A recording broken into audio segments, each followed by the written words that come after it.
नमस्कार दोस्तों। आज मैं आपको सुनाऊंगा एक कहानी जिसका नाम है तीन राजकुमारों की परीक्षा। जी हाँ, यह कहानी है एक राज्य के राजा के तीन बेटों की। उनके तीनों पुत्र बड़े शक्तिशाली हैं। तीनों में बराबर बुद्धि है। तीनों में वो क्षमता हो कि वक्त आने पर चाहे जो भी राजा बने वो अपने राज्य को अच्छे से चला सके।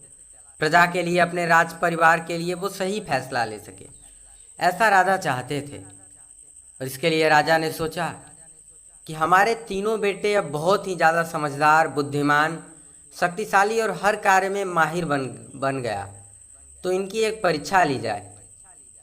जैसा राजा ने सोचा कि परीक्षा लेना है, तो अगले दिन राजा के आदेश पर तीनों राजकुमारों को दरबार में बुला लिया गया और बोला गया कि और राजा ने बोला कि हम तुम तीनों की एक परीक्षा लेना चाहते हैं।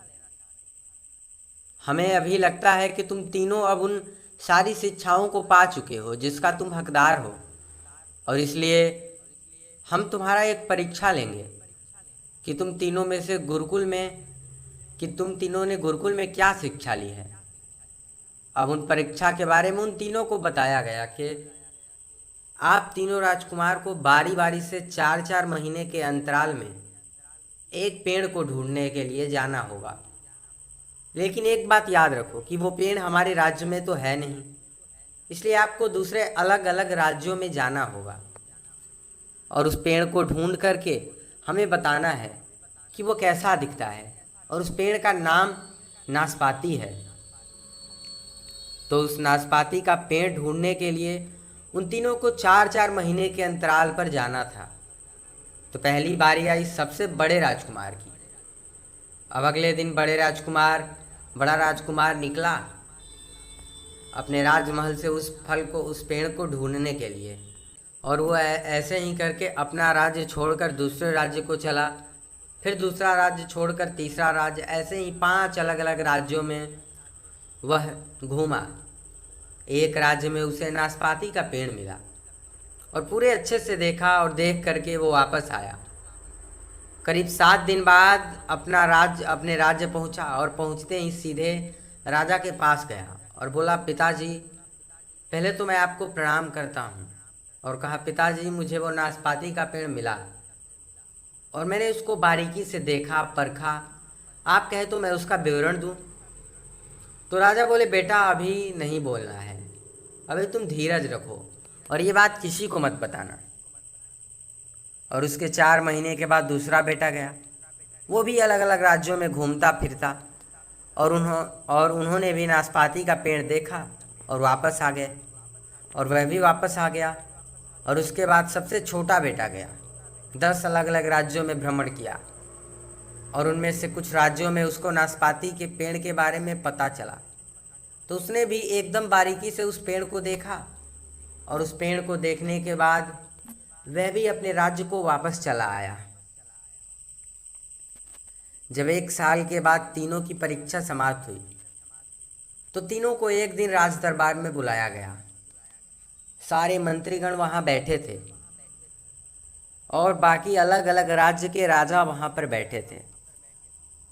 अब राजा ने बोला, बेटा, तुम तीनों ने तो अलग अलग राज्य जाकर नाशपाती का पेड़ देख ही लिया है, तो अब एक एक करके उसके बारे में बताओ कि आपको वो पेड़ कैसा दिखा और कहाँ मिला। सबसे बड़े बेटे ने शुरू किया। बड़े बेटे ने कहा, पिताजी, हमारे पास के राज्य में मुझे पेड़ मिला जो कि नाशपाती का था, और लोगों ने कहा कि यही नाशपाती का पेड़ ही है। लेकिन जा कर के देखा तो वो बिल्कुल सूखा पड़ा था, टेढ़ा मेढ़ा सा था, मतलब किसी काम का नहीं था। मेरा सवाल आपसे ये है कि आपने उस पेड़ को हमें ढूंढने के लिए भेजा ही क्यों था। तो राजा ने कहा, सबका जवाब दूंगा, पहले बाकी भाइयों को तो नाशपाती के बारे में बताने दो। तो अब दूसरे बेटे ने कहना शुरू किया, भैया, किया क्या कह रहे हो। पिताजी, मैंने जो नाशपाती का पेड़ देखा है उस पर हरी भरी पत्तियां लगी थी, लेकिन हाँ, मुझे उसमें कमी लगी, उसमें कोई फल नहीं लगे थे। और जैसे ही दूसरा वाला ये बात बोल रहा था तो तीसरा वाला टपक पड़ा, अर्थात छोटा राजकुमार बीच में ही बोलने लगा। उसने कहा, पिताजी ये भैया क्या बात कर रहे हैं।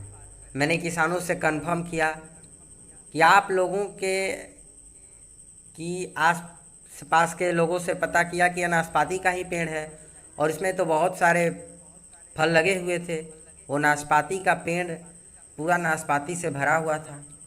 जैसे ही तीनों अपनी अपनी बातें बोली, तीनों की बातें एक दूसरे से कंट्रोडिक्ट कर रही थी, अर्थात एक दूसरे से भिन्न भिन्न थी। तीनों एक दूसरे से झगड़ने लगे। दरबार में जितने भी मंत्री थे, अलग अलग राज्य के राजा थे, वो सभी देख रहे थे कि ये महाराज क्या करवा रहे हैं। अपने ही बेटों को आपस में लड़वा दिया। राजा अपने सिंहासन से खड़े हुए और बोले, आप तीनों राजकुमारों को झगड़ने की कोई ज़रूरत नहीं है। आप तीनों राजकुमार ने बिल्कुल सही पेड़ देखा है और तीनों ही सही हो। लेकिन क्योंकि आप तीनों 4-4 महीने के अंतराल में गए, इसलिए आप तीनों के एक ही पेड़ को अलग अलग अवतार में देखा। आप तीनों को आपस में झगड़ने की कोई ज़रूरत नहीं। तो तीनों राजकुमार इस पर चुप हो गए। राजा ने कहा, मैं आप तीनों राजकुमारों को 3 बातें सिखाता हूँ, इसलिए इस नाशपाती का पेड़ ढूंढने के लिए तुम तीनों आसपास के राज्य में तुम्हें भेजा गया था। तो राजकुमारों ने पूछा, पिताजी आप समझाना क्या चाहते हैं।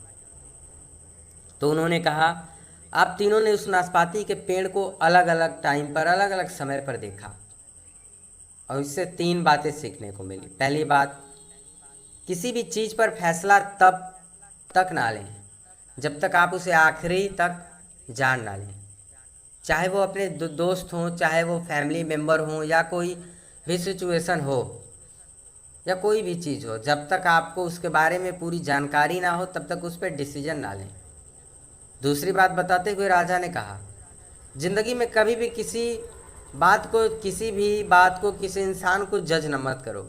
हो सकता है कि वो वक्त उसके लिए ख़राब चल रहा हो।